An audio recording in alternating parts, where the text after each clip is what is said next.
V-Guard presents कौन जीत रहा है, को पावर्ड बाय सेंसोडाइन एंड विमल।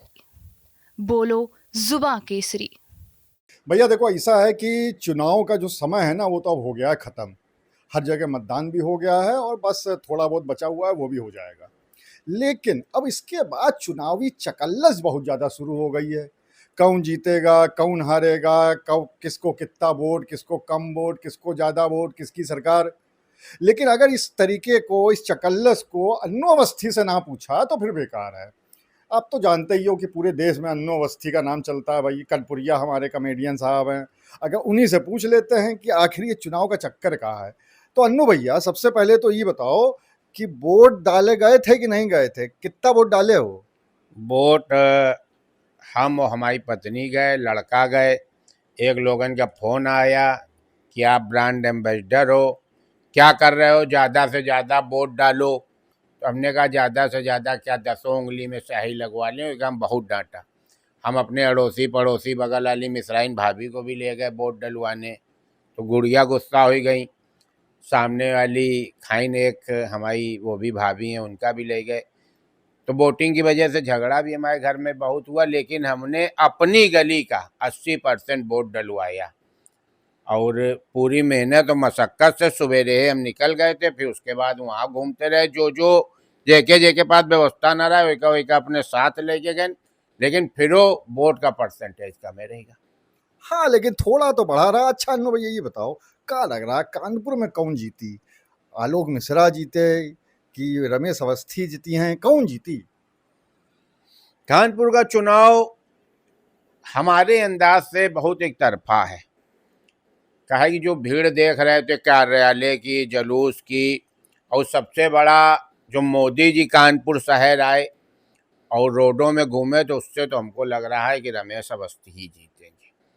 लेकिन कुछ लोग कह रहे हैं कि आलोक मिश्रा भैया भी बढ़िया चुनाव लड़े। कुछ लोग कह रहे हैं कि आलोक भैया केवल चुनाव चुनाव दिखते हैं, आज तक किसी की मट्टी में नहीं दिखे, तिराही में नहीं दिखे।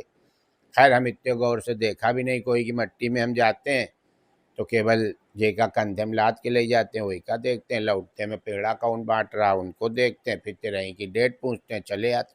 लेकिन जो हवा चल रही है वो रमेश अवस्थी की चल रही है।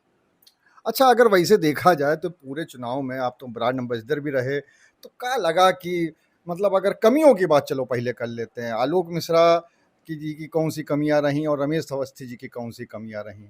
क्योंकि एक दूसरे को टांग तो खींचत रहे हैं ना सब। रमेश अवस्थी भैया की इसको कमी नहीं कहेंगे, भोलापन कहेंगे।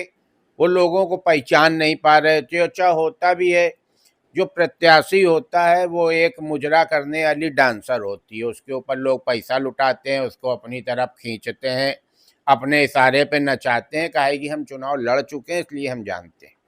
हम जब चुनाव लड़े थे तो स्थिति ये थी कि हम प्रत्याशी थे। अब जनसंपर्क हम कर रहे हैं। जैसे गर्ग रोड एक मोहल्ला था हमारे क्षेत्र में, अब आधे मकानन का कर लिया, आगे आधे मकान वाले माला लिए खड़े इंतजार कर रहे हैं। तब तक 20 मोटरसाइकिल से डिप्टी पड़ाव के कुछ लोग आए, बोले यार तुम यहाँ जनसंपर्क कर रहे हो, वहाँ पूरी जनसभा इंतजार कर रही है, फिर भी वोट तुमको नहीं देंगे। हमने कहा अगर ये गली छोड़ देंगे तो आगे गली के आधे लोग वोट नहीं देंगे। बोले गली में 200 लोग होंगे, वहाँ 2000 लोग इंतजार कर रहे हैं। अब स्थिति ये हुई कि वो इतना प्रेशर बनाए कि हम भाई आगे वाले से केवल टाटा किया, बिना जनसंपर्क करे लौट गए। और जब वहाँ डिप्टी पड़ाव पहुंचे तो जनसभा के नाम पे ये था कि उनने बीचों बीच चौराहे में स्टेज बना दिया था, जिससे चारों तरफ जाम लगा था। और वो पब्लिक चिल्ला कुछ और रही थी, लेकिन वो कह रहे थे देखो आपके समर्थन में चिल्ला रहे। 8-8 मंजिल के मकान थे। जो समर्थक लोग थे जिनके पास 2 वोट की औकात नहीं, वो हमको 8वीं मंजिल तक का चढ़ा के ले जाते थे। चलो और ऊपर चलो भैया, चले रहो चले रहो। सबसे ऊपर मंजिल में एक चाची बर्तन मांज रही रहे 8वीं मंजिल में। हम इतना हाँप गए, बगल में जीना में बैठ गए, चाची के पैर छुआ। हमने कहा चाची तुम इस उम्र में बर्तन मांज रही, तुम्हारी बहुरिया कहाँ? तो बोली बहुरिया कारवालो नगर में मांजती, हम यहाँ मांजते। हमने कहा महरीन चाची हो क्या? बोली हाँ। तो जो ले के आवा रहा है, साले हम घूरा। हमने कहा साले इतने हरामी हो, एक तो 8 मंजिल, 200 मकान चढ़ने के बाद ये वोटर भी नहीं, हमारी पैर भी छुलवा दियो, सब करा दियो। मान लो बुजुर्ग है, पैर छू लिया, आशीर्वाद मिला।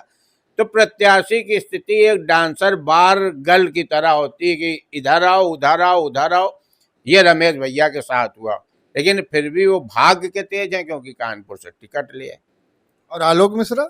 आलोक भैया के साथ ये हुआ कि आलोक भैया डिपेंड हुई गए किसी के ऊपर, माइक में चिल्ला रहे हैं कि अगर तुम नहीं आओगे तो हम नामांकन नहीं कराएंगे, तुम नहीं आओगे तो हम खाना नहीं खाएंगे, तुम नहीं आओगे तो हम चूड़ी फोड़ डालेंगे, आओ यार तुम कहाँ हो, हम भी लौटे। तो उनका ये जो बचपना था, बाल रूप देखने को लोगों को मिला, तो हमको लग रहा है इससे बड़ा असर पहुंचा। कभी कभी क्या होता, हम नहीं आएंगे, हमारे सब समर्थक है थोड़ी, हमारे विरोधी भी हैं। अब तुम हम ही के ले के मार आफत काटे हो, तो जो हमारे विरोधी हैं वो अपने आप जाके अपोजिट पार्टी के साथ मिल गए। तो आलोक भैया के साथ ये था कि वो डिपेंड थे किसी पे, वो खुल के अपने मन की नहीं कर पाए, कुर्ता तक अपनी पसंद के रंग का नहीं पहन पाए, ये उनके साथ कमी रही।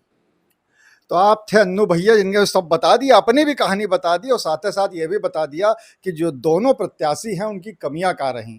अब तो देखने वाली बात यह होगी कि 4 जून को जब ईवीएम की पेटी खुलेगी तभी पता चलेगा कि कानपुर की सीट किसके खाते में गई। अनुराग अग्रवाल, TV9 कानपुर। वीगार्ड प्रेजेंट्स कौन जीत रहा है, को पावर्ड बाय सेंसोडाइन एंड विमल। बोलो जुबां केसरी।